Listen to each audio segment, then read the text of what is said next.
Široki Brijeg, administrativno središte županije Zapadnohercegovačke, dobio je ime po prostranom brijegu iznad grada, brijegu koji je od 19. stoljeća zračio posebnom duhovnom i kulturnom snagom. Sam grad smješten je na rijeci Lištici, oko 20 km zapadno od Mostara, podno obranaka Čabulje i Čvrsnice. Danas broji oko 7.000 žitelja, dok općina ima oko 27.000 stanovnika.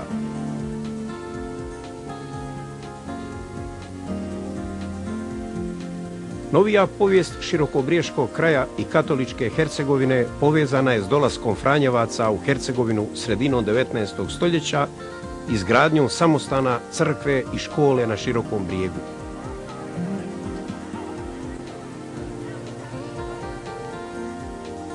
Današnje naselje ispod Brijega počelo se razvijati tek početkom 20. stoljeća. Nakon cestovna povezivanja s Mostarom 1900. neki bivši fratarski dijaci i poduzetnici iz obližnjih sela podigli su dućane i gostionice, pa se tako razvila varoš koja je po rijeci Lištici dobila ime Lištica. Ipak nakon toga općina, grad i kotar prozvala se jednostavno Široki Brijeg, sve dok 1952. godine na zatvorenom sastanku kolegija Narodne skupštine Bosne i Hercegovine Široki nije preimenovan u Lišticu. Gradu je vraćeno njegovo staro ime u listopadu 1991. Franjevci iz Hercegovine, koji se školovali sve do prve polovice 19. stoljeća uglavnom u samostanu Kreševo, kojemu su pripadale hercegovačke župe, sa simpatijama su primili osnutak hercegovačkog pašaluka 1833. na čelu s Ali Agom Rizvanbegovićem. Ta ih je povoljna okolnost navela na pomisao kako bi bilo dobro osnovati samostan u svojemu kraju. Put do toga cilja bio je trnovit. Godine 1844. Sveta stolica izdala je svoj dopust za gradnju samostana u Hercegovini, a 1845. sultan Abdul Medžid poslao je iz Carigrada ferman za gradnju.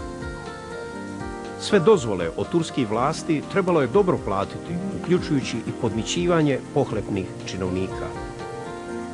Sam sultanov ferman, biskup Barišić, platio je 10.500 turskih pjastera, što je bilo više nego njegova jednogodišnja apanaža. Konačno, u ljeto 1846. u nazočnosti svih Franjevaca i mnoštva puka, biskup Fra Rafo Barišić blagoslovio je temelj nove crkve i samostana. Kada je gradnja u grubim crtama bila završena, nad ulazom u samostan postavljena je ploča s natpisom: "Odcijepljeni od Bosne, bez kruha i krova, bogati samo nadom u Boga, ovi samostan sa crkvom iz temelja, dne 23. srpnja 1846. pod okriljem uznešenja Gospina na nebo, Franjevci hercegovački podigoše."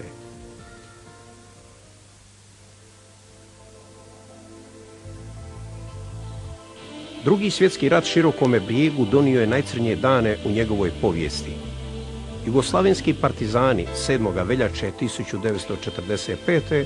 osvojili su Široki Brijeg i u njemu su počinili strašne zločine, jer su ga htjeli uništiti kao duhovno i kulturno žarište hercegovačkih Hrvata i katolika. Franjevce koji su stanovali u svojemu samostanu sve su odreda pobili, polili benzinom i spalili u protuavionskom skloništu. Crkvu nisu uspjeli srušiti, premda su joj nagrdili lice s 300 udaraca. Znamenitost koja plijeni svojom prirodnom ljepotom svakako je stjenovitim brdima uokvirana dolina u neposrednoj blizini Širokoga Brijega, oko 2,5 km od grada, poznata pod imenom Borak. U toj dolini nalazi se nekoliko zasebnih izvora iz kojih nastaje rijeka Lištica. U prisojnoj strani Vapnenačkoga brda nalazi se 5 vrela, jedno pored drugoga na istoj nadmorskoj visini. Zanimljivo je da voda ne kulja iz pećina ili ispod litica, već iz gomile kamenja izbijaju vode vrela i teku usporedno niz strmu stranu brda do korita, gdje se sastaju i prave maticu rijeke Lištice. Uz Borak vežu se mnoge legende, od kojih je jedna o ilirskoj kraljici Teuti. Mnoge legende su ispričane o Borku, mnoge su zaboravljene, neke prenošenjem sa usta na usta, s koljena na koljeno, žive još i danas. Jedna je od tih legendi je i ona koja govori o ilirskom kralju Agronu, koji je na ovom području negdje, da li na ovom mjestu ili nekom drugom, to se točno ne zna, legende ne govore, zbog ljepote kojom je ovaj Borak očarao njegovu ženu Teutu, izgradio ljetnikovac. Kraljica Teuta je po toj legendi svaku priliku koristila za doći ovdje u Borak i boraviti što dulje u njemu.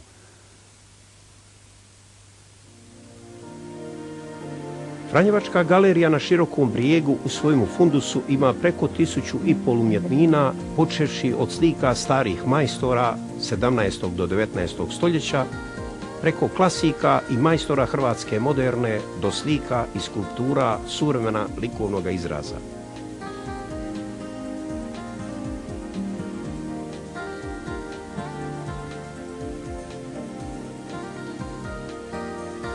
O razlozima i uvjetima osnivanja govori nam fra Vendelin Karačić, voditelj Franjevačke galerije.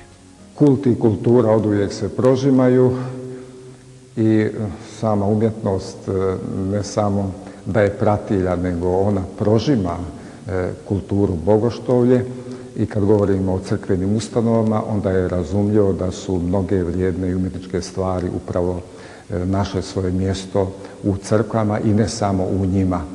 Pa i prve muzeje treba zahvaliti katedralnim i samostanskim crkvama i ustanovama, tako i ovdje. Postojao jedan razlog više, sve ono kulturno umjetničko blago što je imao Široki Brijeg do 1945. bilo je uništeno i valjalo je vratiti dio onoga sjaja i uloge samostanu koje je ranije imao, pa eto s tim predznacima se krenulo u prijateljevanja s umjetnicima, prikupljanje umjetnina, stvaranje prostora i onda se postupno ta zamisao, taj program ostvarivao. Kao prvi korak bila je takozvana Biblija Pauperum, jedna izložba više fotografija i karata, povijest kraja i povijest samostana, a onda 1979. otvaramo riznicu, slike starih majstora, umjetnički oblikovane crkvene predmete, stare knjige i crkveno ruho. Da bismo 1990. u novo sazidanoj zgradi koja je namjenski podizana